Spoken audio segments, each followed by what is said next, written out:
Nakitang patay sa loob ng kanyang condominium unit sa Mandaluyong City ang manager ng isang computer company. Ayon sa pulisya, posibleng pagnanakaw o motibo sa pagpatay sa biktima. Nakatutok si Katrina Son, exclusive.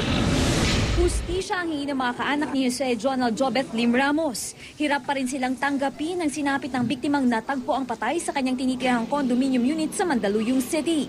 Manager sa isang kilalang computer company ang 42 taong gulang na si Ramos.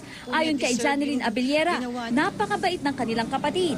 Kanina, bumuhos ang emosyon ng ihatid sa kanyang huling hantungan sa Quezon Province si Romel. Sobra-sobrang ginawa nila sa kapatid ko. Sobra-sobra. Ang bait ng kapatid ko sobra.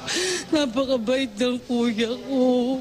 Ginanon nila. Hindi naman nila dapat ginawa yun. Base sa testimonya sa pulis ng kaibigan ng biktima, alas 11 ng gabi noong linggo nang ihatid nila si Ramos sa kanyang kondo. May hinihintay raw na bisita si Ramos. Sa magkakasunod raw na araw, tinawagan si Ramos ng kanyang mga kaibigan pero hindi sumasagot. Kaya pinuntahan nila ito.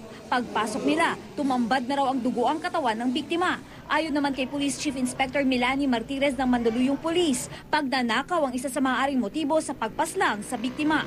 May mga hawak na rin daw silang mga larawan ng mga bisita ng biktima bago siya nakitang patay. Katrina Son, nakatutok, 24 oras.